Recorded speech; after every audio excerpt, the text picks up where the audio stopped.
Halo semuanya, kita lanjut lagi ya. Ini untuk soal 91 sampai 100 untuk UN-nya. Oke.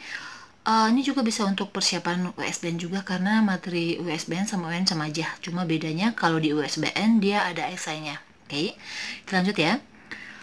Hasil percobaan terhadap suatu senyawa karbon yaitu C4H2H8O. Oke, dijelaskan sebagai berikut. Jadi ini adalah pernyataan tentang yang ini, rumus kimia ini. Struktur senyawa karbon tersebut adalah siapa? Oke, sebelumnya kita lihat dulu. Ini adalah rumus gugus fungsinya siapa? Oke, berarti kalau berisomer ada dua dong. Oke, jadi kalau rumus kimianya C4H8O, ingat lagi, rumus umumnya itu adalah CnH2nO. Ini adalah punyanya si aldehyde sama keton. Oke, jadi teman-teman udah harus hafal nih rumus kimianya. Kalau misalnya gugus fungsi ini rumus umumnya apa gitu. Jadi yang ini kemungkinan antara aldehyde sama keton ya. Kita lihat pernyataannya, yang mana yang menunjukkan apakah dia aldehyde atau keton. Reaksi adisi dengan hidrogen menghasilkan senyawa 2-butanol. Oke, kita buat dulu. Kalau dia 2-butanol kan berarti rumus kimianya nanti bakal seperti ini. Di sini adalah OH. Ya kan? Terus kalau misalnya dia diadisi katanya dengan hidrogen, berarti dengan H2. Kalau kita misalkan buat dia keton, misal ya. Oke, tapi ntar dulu, skip dulu. Nanti. Reaksi oksidasi dengan pereaksi Tollens tidak membentuk endapan perak. Oke, teman-teman masih ingat kan yang membedakan antara aldehyde dengan Tollens yaitu dengan pereaksi membedakan aldehyde dengan keton yaitu dengan menggunakan pereaksi Tollens dengan Fehling, ya kan? Kalau Tollens itu nanti dia Tollens sama Fehling itu dia positif jika mengandung aldehyde. Tetapi kalau pada keton itu dia bakalan negatif. Kalau Tollens itu menghasilkan endapan perak, kalau yang positifnya ya. Sedangkan kalau yang Fehling itu akan menghasilkan endapan merah batanya, dan itu pada senyawa yang memiliki gugus fungsi aldehyde. Ini katanya tidak, berarti kalau tidak ini adalah keton. Oke, berarti di sini kita buat keton nih. Keton katanya C-nya 4. Oke, 1, 2, 3, 4. Berarti supaya ini nomor 2 berarti dia di sini ya O-nya. Oke, jadi reaksinya nanti seperti ini. Oke, berarti yang satu itu adalah dapat diadisi dengan hidrogen menghasilkan 2-butanol, benar. Terus tidak dapat mengalami polimerisasi adisi, tetapi dapat berkondensasi menghasilkan air. Oke, satu lagi teman-teman masih ingat ya, yang polimerisasi yaitu proses terbentuknya polimer dari monomer-monomer itu kan ada dua ya reaksinya, yaitu reaksi adisi dan reaksi polimerisasi. Kalau reaksi adisi itu yang melibatkan kalau ikatannya adalah ikatan rangkap. Sedangkan kalau kondensasi itu adalah yang melibatkan yang senyawa-senyawa yang memiliki gugus fungsi. Nanti akan menghasilkan suatu produk sisa sampingannya yaitu bisa berupa air atau alkohol. Itu kalau kondensasi. Di sini dijelaskan bahwa keton itu dia tidak dapat mengalami polimerisasi adisi, jadi dia cuma bisa dengan polimerisasinya itu kondensasi. Tetapi kalau aldehyde itu kedua-duanya bisa, dia bisa menggunakan adisi polimerisasinya ya, bisa juga dengan menggunakan kondensasi. Oke, jadi jelas ini adalah gugusnya adalah gugus fungsinya adalah keton, berarti yang mana yang keton? Ini ether jelas salah, ini alkohol salah lagi, ini dia keton. Sedangkan ini adalah ester, ini adalah aldehyde. Berarti jawabannya adalah C ya. Oke, selanjutnya. Ini berikut beberapa kegunaan senyawa turunan benzen. Oke. Ya, ini teman-teman udah harus hafal karena kenapa? Ini soal sering banget keluar, sering banget, yaitu aplikasi penggunaannya. Terkadang dia disebutin adalah rumus kimianya aja atau disebutin struktur kimianya. Yang ini. Oke, jadi teman-teman udah harus tahu nih yang mana bentuknya dan apa namanya dan apa kegunaannya gitu. Oke, kita cek satu-satu ya. Ini adalah beberapa kegunaannya. Yang ditanya adalah kegunaan senyawa dengan struktur seperti ini. Oke, kalau teman-teman nggak tahu ini namanya apa, teman-teman berarti nggak bisa ya. Oke, ini berarti adalah anilin. Jadi anilin itu ditunjukkan oleh angka yang mana gitu kegunaannya. Oke, kita cek satu-satu ya. Kalau bahan isolator listrik ini itu bisa dimanfaatkan atau misalnya digunakan adalah turunan benzen toluen. Oke, jadi kalau untuk bahan untuk pembuatan isolator listrik itu yang digunakan adalah toluen. Teman-teman ingat ya, Toluene itu kan rumahnya adalah benzen yang mengikat CH3. Jadi yang untuk nomor 1 itu adalah toluene. Sedangkan kalau yang kedua bahan bakar roket, oke, dia juga anilin. Ini adalah fungsi anilin, oke. Jadi bahan bakar roket itu adalah salah satu fungsi dari anilin. Terus untuk bahan obat-obatan sulfa, bahan-bahan obatan di sini itu adalah benzen sulfonat ya. Ingat aja kalau sulfa berarti ada kata sulfatnya gitu. Jadi benzen yang mengikat gugus sulfatnya yaitu SO3H. Oke. Jadi benzen sulfonat itu tadi yang gugus fungsi itu adalah yang ini. Terus untuk bahan baku zat warna diazo ini merupakan salah satu fungsinya dari anilin yang sering keluar ya, selain yang nomor 2 tadi. Jadi terus yang ketiga bahan desinfektan.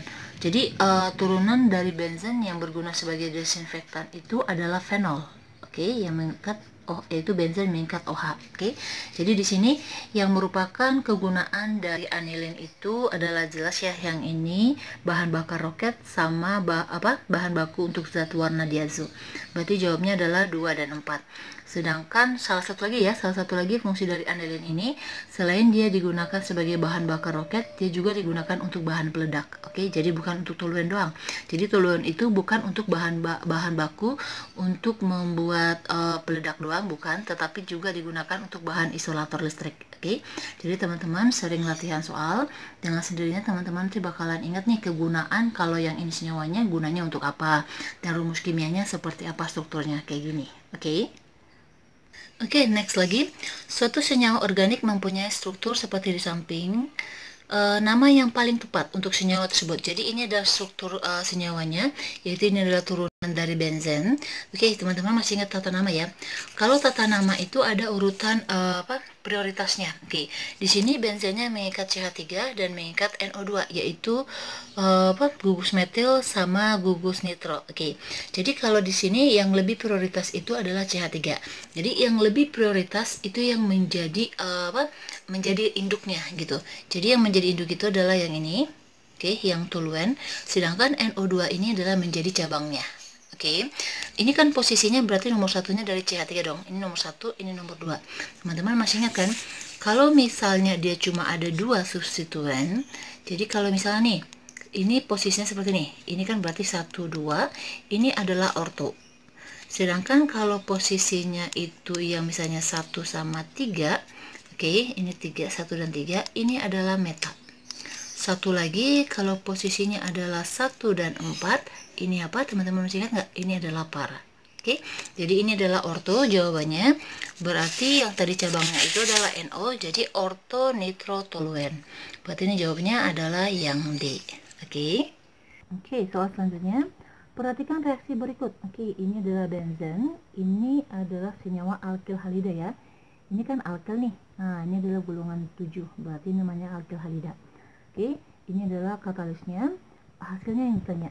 Rumus struktur senyawa hasil berikut yang mana? Oke, jadi teman-teman harus ingat nih kalau misalnya jenis reaksi benzen itu kan ada banyak ya. Ada yang sulfonasi, ada yang nitrosi, ada yang alkilasi. Oke, jadi yang ini adalah termasuk reaksi alkilasi. Kenapa? Karena ini adalah alkilnya. Oke, jadi kalau untuk reaksi ini alkilnya ini CH3 CH2 ini itu menggantikan posisinya dari si H. Oke, jadi ingat kalau misalnya reaksi benzen itu dia menggunakan reaksi substitusi. Oke, bukan adisi. Jadi di pergantian dari yang substituen yang diikat. Jadi yang CH3 CH2 yang etilnya ini itu menggantikan posisinya si H. Oke, jadi nanti hasil yang diperoleh itu adalah yang ini, etil benzen. Oke, jadi ingat ya, ini adalah reaksi alkilasi, yaitu alkilnya itu yang menggantikan gugus fungsi substituennya H. Oke, sehingga terbentuk adalah alkyl benzen. Oke ya, jadi teman-teman harus ingat. Dan ini nanti sisa sampingannya itu kan ini berarti hanya nggak pakai dong. Nah, hanya ini akan bereaksi dengan HCl, terus di sini nanti hasil sampingnya adalah HCl. Oke, bisa ya. Oke, lanjut lagi. Pasangan data antara polimer, monomer, dan kegunaannya yang berhubungan dengan tepat. Oke, satu lagi. Ini soal sering banget keluar kalau misalnya di USBN atau di UN.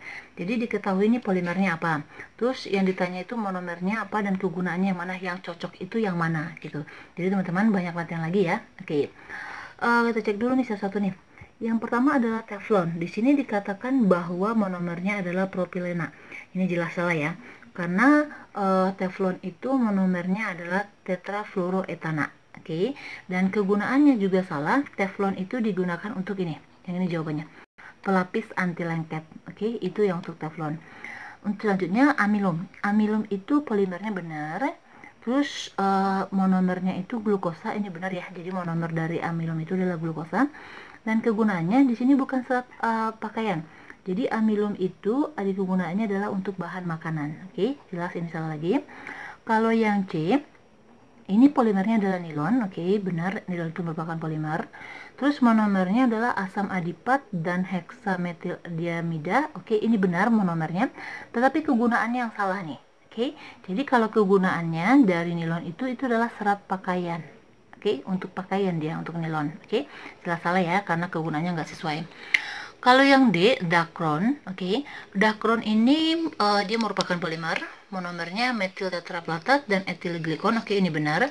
Dan dacron itu biasanya digunakan untuk busa bantal ya. Jadi bantal-bantal bantal itu isinya itu adalah busa dacron. Jadi terbuat dari dacron. Oke. Next, berarti jawabannya yang ini, yang E ya. Ini yang benar. Jadi polimer, monomer dan kegunaannya itu semuanya tepat. Kalau yang PVC itu adalah jenis polimer, tapi monomernya di sini salah nih. Kalau PVC itu monomernya adalah vinyl klorida, bukan styrena. Kalau styrena ini itu adalah untuk buat styrofoam. Oke, ini salah ya. Dan kegunaannya itu benar untuk pipa air. Salahnya adalah di monomernya. Oke, berarti jawabnya ini adalah yang D-nya. Oke, next lagi ya. Perhatikan struktur dua senyawa berikut. Ini adalah aldehyde, formaldehyde ya. Ini adalah fenol.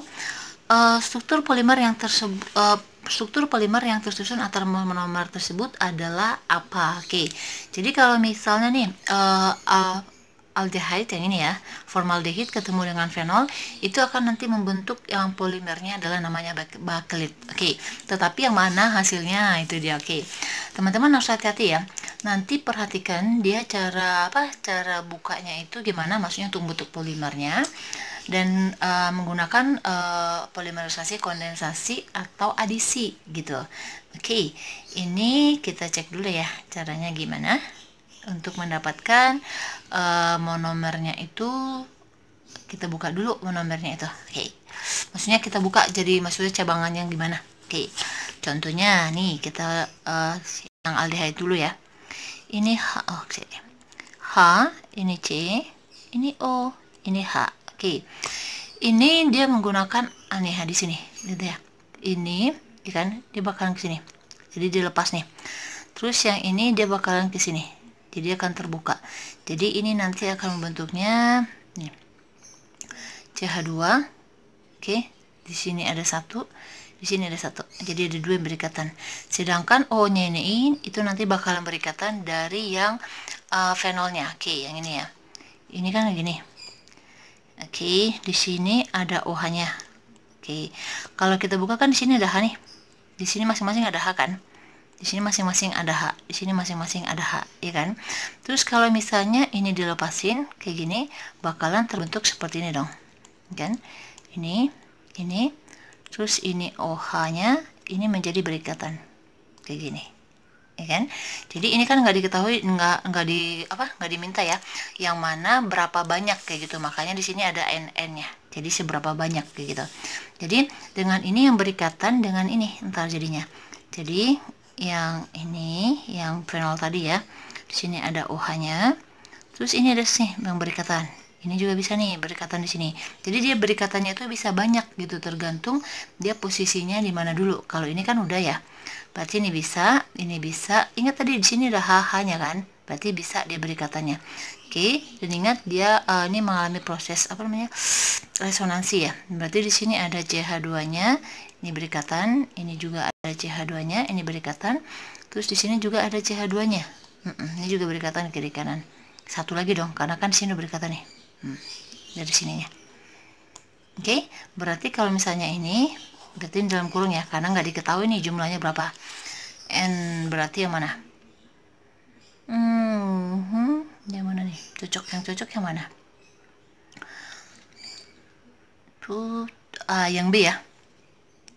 Oke, berarti jawabnya adalah yang B. Oke, ya ini tadi proses reaksinya itu polimerisasinya adalah polimerisasi kondensasi ya. Jadi dia melepaskan gugus fusfosinya, ini kan seperti ini tadi.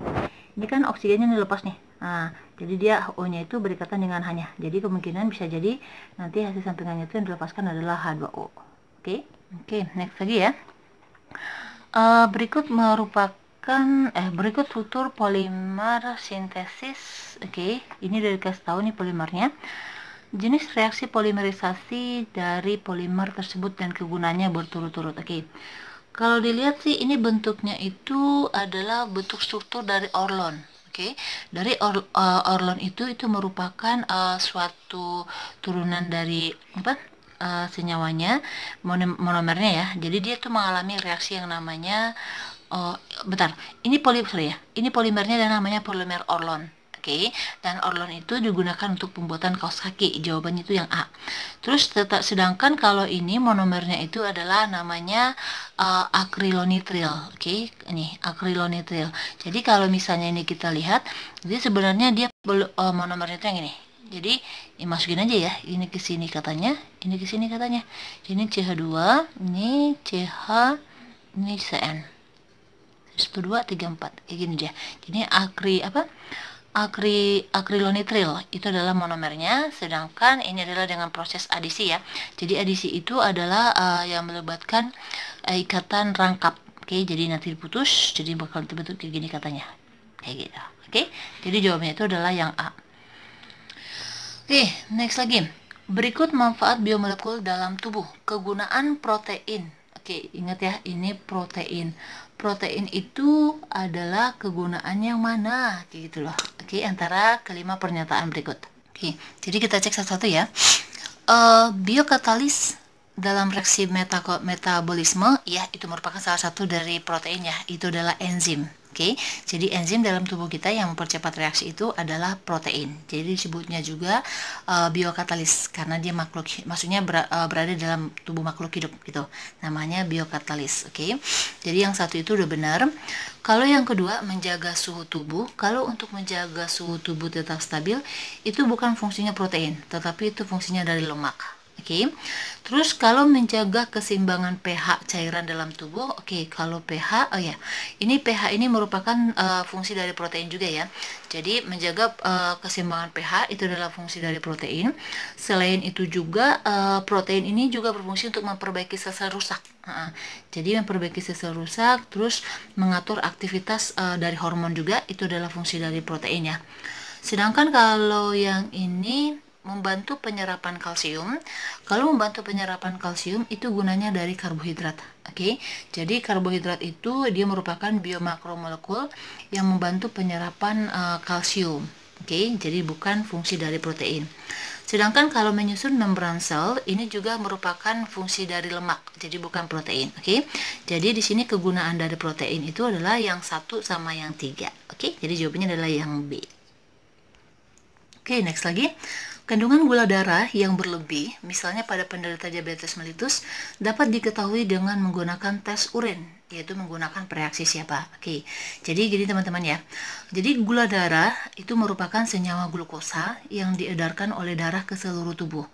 Jadi saat sampai di sel, itu gula darah yang tadi itu diubah menjadi gula otot. Oke, jadi pada orang penderita diabetes itu terjadi keseimbangan hormon insulinnya itu yang mengatur kadar gula itu dia nggak stabil. Oke, jadi hormon yang tadi itu dia mengubah gula darahnya itu menjadi gula otot semuanya. Jadi kandungan gula darah yang berlebih itu dibuangnya melalui urin. Kalau misalnya orang penderita diabetes ya, makanya kalau orang untuk mendeteksi apakah dia diabetes atau enggak itu diuji dari urinnya. Oke, yaitu dengan menggunakan apa? Yaitu dengan menggunakan Fehling. Oke. Jadi Fehling itu digunakan untuk mendeteksi adanya glukosa. Jadi kalau misalnya dia positif diabetes, berarti dengan uji Fehling dia itu akan menghasilkan nanti ada endapan merah bata. Oke, karena reaksi ini mengidentifikasi gugus aldehidnya secara spesifik. Jadi aldehid, jadi glukosa itu kan dia mengandung gugus aldehyde. Dan gugus aldehyde itu nanti kedeteksinya apakah dia ada gugus aldehyde itu atau enggak, itu terbukti nanti dari urinnya. Kalau dikasih pereaksi Fehling, itu nanti akan terbentuk endapan merah bata. Sedangkan kalau biuret, ini udah benar ya semua alasannya, tapi jawabannya bukan yang itu. Jadi biuret itu bukan untuk mengidentifikasi gula darah, tetapi untuk mengidentifikasi ikatan peptida. Okay, ikatan peptida yang ada pada protein. Sedangkan kalau uji ninhidrin ini juga benar, yaitu karena dia juga untuk mendeteksi untuk mendeteksi adanya asam amino itu pada protein. Sedangkan kalau iodin itu untuk mengidentifikasi adanya kandungan karbohidrat. Nih, kalau iodin ya. Jadi sekalian teman-teman belajar juga nih yang mana kalau misalnya uji ini untuk mengidentifikasi apa dan hasilnya apa gitu.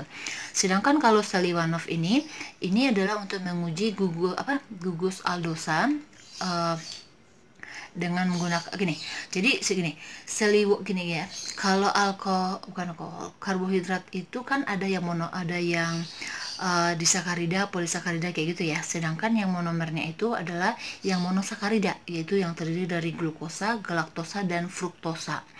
Ketiganya ini itu termasuk monomer, tetapi yang mengandung gugus aldosa atau aldehid itu adalah glukosa dan galaktosa. Dan untuk membedakan itu yang mana glukosa, mana galaktosa, dan mana fruktosa, jenis monomernya, itu digunakan salah satunya adalah Seliwanov. Oke, jadi Seliwanov ini itu untuk mengidentifikasi suatu monomer yang mengandung gugus keton. Oke, jadi kalau misalnya Seliwanov ini diujikan kepada ketiga monomer tadi, yang positif itu adalah yang mengandung keton. Oke, itu ya. Jadi di sini jawabannya adalah yang D.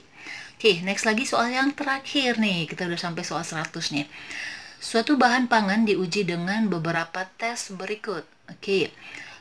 Berdasarkan hasil uji tersebut, kandungan zat gizi yang mungkin dimiliki bahan makanan itu atau bahan pangan ini apa gitu ya. Oke, kita cek satu-satu ya hasilnya. Kalau tes Molis ini digunakan untuk menguji adanya karbohidrat, dia positif. Oke, berarti dia ada karbohidratnya ya dalam kandungan makanannya. Kalau tes Fehlingnya ini adalah negatif. Tadi ingat tes Fehling itu sama Benedict digunakan untuk membedakan antara gula yang mengandung gugus aldehid sama keton. Kalau yang negatif itu adalah fruktosa, itu monomernya. Kalau untuk polimernya itu kan ada monomer, ada disakarida sama polisakarida. Kalau yang disakaridanya yang negatif itu pada Fehling adalah sukrosa. Oke, ingat ya. Tadi kalau monomer itu yang negatifnya adalah fruktosa, kalau disakaridanya itu sukrosa, sedangkan polisakarida itu juga negatif. Oke, berarti antara tiga tadi ya. Terus tes biuret dia ada positifnya. Oke, ingat biuret itu adalah untuk menguji adanya protein. Oke, berarti di sini ada dua ya. Oke, ada dua protein. Terus iodin itu untuk membuktikan bahwa dia itu mengandung karbohidrat. Oke, berarti yang tadi ya. Kalau tes Milon ini untuk menguji adanya gugus fenol pada protein. Oke, jadi di sini berarti ada dua dong, ada karbohidrat dan ada proteinnya. Oke, yang protein tadi diuji oleh tes biuret sama Milonnya, tapi di sini proteinnya itu adalah mengandung gugus OH, ya kan? Bukan OH, gugus fenol. Jadi kalau misalnya protein yang mengandung gugus fenol itu adalah tirosin. Oke, jadi tirosin itu adalah yang kedua. Sedangkan yang pertama ini, tadi kan ini negatif ya tes Fehlingnya, berarti itu kemungkinan fruktosa, sukrosa, sama amilum. Oke, ini glukosa jelas salah. Ini amilum dia polisakarida ya. Tadi yang keduanya proteinnya adalah tirosin ya, berarti jawabannya B dong, ya kan? Kalau yang C ininya benar, ini salah. Ini benar, ini salah, sukrosa sama tirosin.